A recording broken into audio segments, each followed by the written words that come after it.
Hello, it's been a while. I did mention on the last videos about me giving a review about the bike that I have and the where we've come from since buying it. I've had the bike now since last November, and at the moment I'm in Spain, and I've travelled all the way from Durham down through France, through Toulouse, to here in near Aragon. And to be honest, the bike has never missed a beat. It's been very reliable, no problems. The only issue I have with it so far is the fueling. The fueling is not particularly good. I've changed the exhaust on the bike. I've taken off the 4 silencer parts at the end, which they did look good, to be honest, because it did look like an Augusta, and fitted just a single can, a lot louder, and a bit more tidy. Honestly, obviously saves a lot of weight as well, because the catalytic converter in that really does weigh quite a lot. It's probably around about 3 or 4 kilos, and I've lost that weight there as well. But the issue was, especially when the engine temperature gets quite hot and the fueling becomes a bit more erratic. I think it's okay when you're at a steady pace on the motorways, but when you're trying to slow manoeuvre, the fueling is a bit choppy. So this is where I think it needs a remap to sort this issue out. I did tell the guys when it had the first service about the issue with the fueling, and was just told to keep an eye on it and perhaps get it remapped if it continues, which I'm going to do. But apart from the fueling issues, it's been absolutely perfect. Now, people say about Chinese bikes, you know, they're not going to last. They're going to fail at some point. But I can assure you, I've done about 1700 miles so far, and there's been no problem. Fuel, it does around 120 to the tank, cruising around about 75 miles per hour. So you can squeeze a little bit more from that, probably about 130 to the tank. It says it averages around 6 to 6.5 litres per 100 kilometres, which is a little bit thirsty, but the bike's quite heavy, and I was loaded up as well, so I was carrying some considerable weight. Now, the distance travelled from there to here, comfort-wise, it's pretty comfortable to a point, because you're not that stretched over the bars too much. I purchased a gel seat to go on top of the normal seat, even though the normal seat is actually quite nice, to be honest. On shorter journeys, it's actually okay. But obviously, because this is such a huge journey and it's a super sport, you're going to need something a bit more forgiving on the posterior. So I got the gel cushion type put on top of that, and it did really help a lot. Unfortunately though, after 6-7 hours in the saddle, you do start getting some pain within the groin area and on the base of your bum, really. But that can't be helped because of the posture and the seating position. It's just unavoidable. Even touring bikes can give you the same problem. So it's just taking regular breaks, enough for you to take a rest, and also, you know, refill the tank and have something to eat and drink and whatever. But what I'll do now is I'll just take you to the bike so you can see exactly what I've done so far. Like I say, we're in Spain at the moment, so it's quite good in that respect. The temperature is around about 35, 36 in the daytime, which is extremely hot. But overall, though, it's comfortable and you can manage it.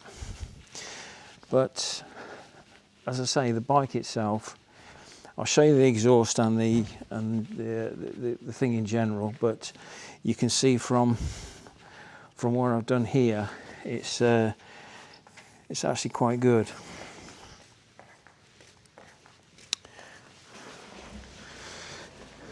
Yeah, unfortunately, the plate flew off. I don't know what happened, but it came off on the motorway at some point, and I had to try and find another place to get one made up, which obviously, being in Spain, they can't give you a UK plate, so they had to make one up from a half a car plate. But obviously, get it changed when I get back.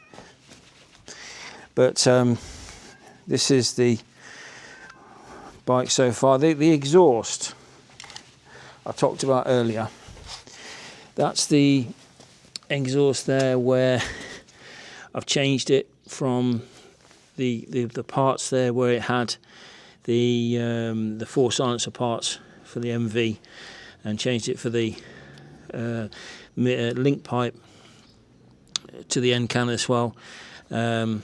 Which does make quite a difference in the sound, definitely. But as you can see from itself, it's there's been no chips or dings in the front, even though it's been quite a distance travelling here. You can see there's nothing particularly gone wrong with that at all. It's okay.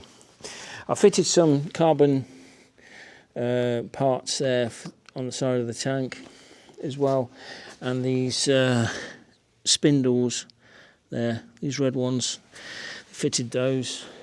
Obviously that's the gel seat there, which does make a bit of a difference. You know, I think this is a godsend. It takes a lot of weight off your back if you're not carrying a backpack. Superb. Expands as well, so you can get quite a lot in there. That is worth its weight in gold. This is just a controller for the camera, so you can just turn on and off when you're recording. Oh yeah, one thing, I changed the mirrors. These mirrors were with the lenses built in there. The standard mirrors are just plain mirrors without anything in them. But did buy these ones with the indicators built in, which I think makes it looks a lot better. Looks a lot better with that. As you can see, there's no changes to the bike itself apart from the mods I've just outlined there. I'll say I've gone over the bike itself here, checking the quality and the finish to see whether it's deteriorated from that particular time on the road, you know, any damage, scuffs and scratches and dings and whatever, and there's nothing there. One thing I did notice is that this belly pan is actually metal, which I was well impressed. It's not plastic. I mean, all Japanese bikes belly pans are all plastic, but this one's actually aluminium, so that's really impressive. I haven't messed around with the suspension settings. I've kept them as they were, and I kept it in normal mode from travelling all the way down to here. But I cleaned it this morning. It's come up quite well, to be honest. But as far as the performance and everything else goes with the bike, it's pretty good. I've got no complaints. The one thing I will do is I will have the ECU mapped, so we can get that sorted and sort the problem out. Once that fueling is done and dusted, I think the bike itself will be so much better. And if we can actually get get a place where we can increase the power it, maybe from the ECU, and get it flashed properly. We can perhaps increase the power from it too. But overall, it's been wonderful. I mean, so many people stop me and want to come and have a look at it. You know, they're amazed, really, thinking, what, you know, if it's a real MV Agusta, which, to be honest, it actually is when you think about it. It's got all the parts. The engine is the main thing, and everything else it's just a new bodywork. That's all. But apart from, I say, the distance travelling, me surviving that time, I think it's done really well. But this was a short video just to show you that you know, these Chinese bikes, they can do it. You know, even on a super bike like this, you can travel. You know, like I said before, I traded in my old ZX10 for this bike, and you know, I haven't been disappointed. It's been very good. I will perhaps give an update once I return to the UK and tell you roughly how it's been on the return trip, if there's anything happened there. But hopefully, fingers crossed, everything should be okay. But anyway, for now, that was just a short video to tell you what I think of the machine. I've got no plans to sell it, no plans to get rid of it. Very happy with it, and everything else. And I'd highly recommend, if you're into your super bikes or your sports bikes in general, I'd definitely take a look at one of these. They are truly amazing bikes. All right, thanks for watching, and keep tuned, and hopefully I'll have a new one coming up soon. Thanks.